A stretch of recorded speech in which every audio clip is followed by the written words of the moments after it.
Joining us on this special broadcast here on Republic TV, we have Roman Kosarev, who's a correspondent at Russia Today, or RT, joining us live from the newsroom in Moscow. Roman, appreciate you taking your time off to join us on the broadcast here between Moscow and Mumbai. So Roman is at the RT newsroom in Moscow while we're broadcasting live from the Republic TV studios in Mumbai. Roman, we've seen Russia Today reporting on the different aspects of the ground situation in Iran.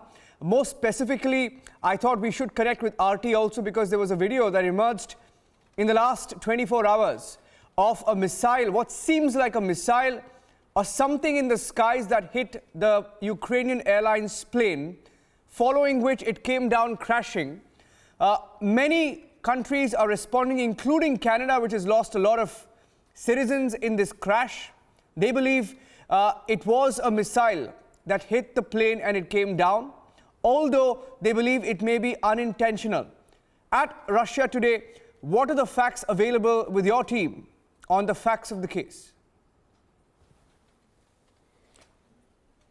Well, actually, I don't know if we can call this a fact because all we saw was something that's happening in the sky. We saw we saw a flash of fire in the sky. We don't know where that footage was taken from. We don't know whether it hit a plane or whether something just exploded in the sky. That has not yet been verified. Mind you, the investigation is still ongoing on the ground in Tehran as to what happened.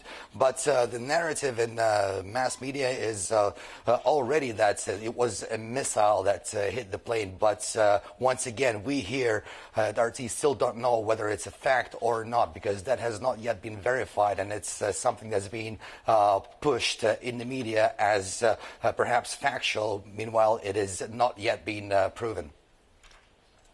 Roman, there is also a version coming out of Iran. Iran was initially very hesitant to call it a missile. Of course, even now as we broadcast, they're not saying or admitting to whether it was a missile that hit, whether it's from Iran or America is not the point, but they aren't even acknowledging the fact that it may have been a missile.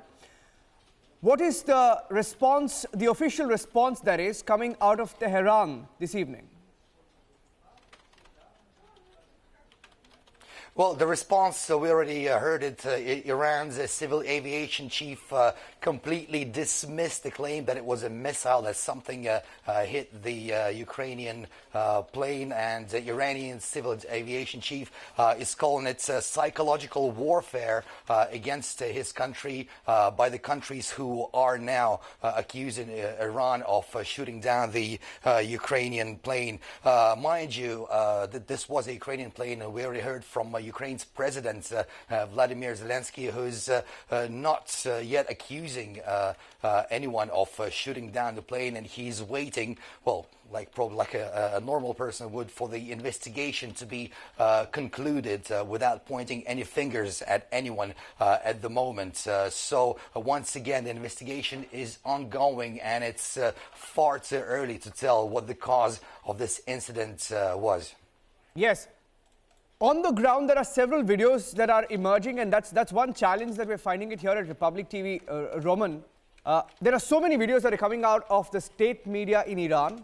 Most of the videos that we sitting here in Mumbai aren't able to verify. For example, last evening there was a video of what the state media claimed showed the sites or the US bases that were hit, or satellite images that indicated that US assets were hit, contrary to what US President Donald Trump claimed, that no American lives were lost or assets were hit. In fact, that's what he said in Washington a few days back.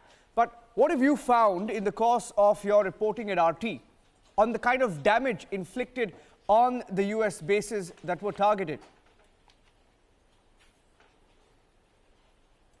Well, you are absolutely right. So we all saw those satellite images which were provided by a commercial company to the world media of what the U.S. base looked like before the strike and what it looked like right after the strike. It looked like the damages were minor. Then we did see those reports from the state TV in Iran that showed some of the consequences of that strike.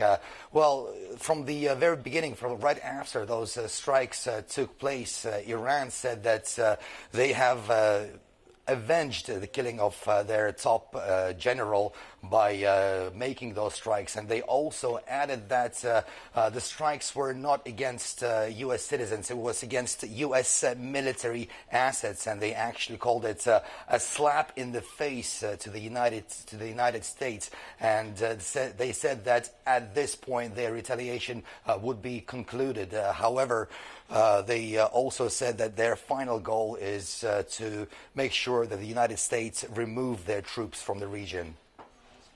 And as far as America is concerned, there has been a lot of rhetoric, especially from the US President Donald Trump, from talking about the 52 cultural sites that he claimed his country was ready to strike, to of course facing a lot of condemnation even back home. There seems to be a climb down. That's also an observation that the entire world is making, a climb down from both Iran and America. America more because he claimed, that is Donald Trump claimed, that Iran was standing down. But there are several statements that have been coming in from Iranian generals talking about how this could be just the beginning. What is your assessment of where the conflict stands between Iran and America?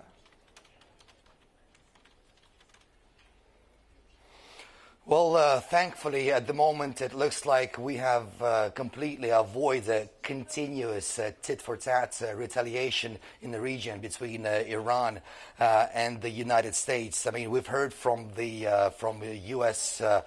Congress just recently, who have limited Mr. Trump's powers to continue his war in the region. So, a huge war has been avoided, and we should be thankful for that. And I just returned from Tehran just a few weeks ago, and I can assure you that nobody wants a war there at all. But at the moment, the avoidance of this tit-for-tat retaliation is hopefully going to lead to a complete de-escalation of tensions there in the region. And what Iran, Iraq, and other countries they are saying right now is their final goal, their main goal is for the United States Army to leave the Middle East, or to leave Iraq. By the way, speaking of Iraq, the attack on the retaliatory attack on U.S. forces took place in Iraq, and that prompted the country to revive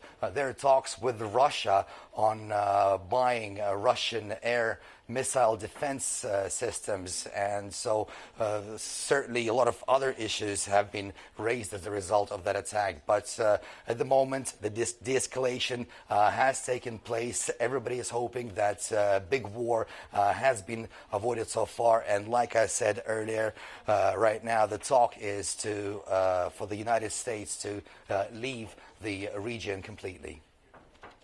Roman Kosarev of Russia Today RT, thank you for joining us here on Republic TV on this joint broadcast between Moscow and Mumbai. We will, of course, keep working very closely with RT to get the facts on the ground, because RT also has a presence in both Iran and Iraq. Appreciate you joining us this evening on Republic TV. Thank you, Roman.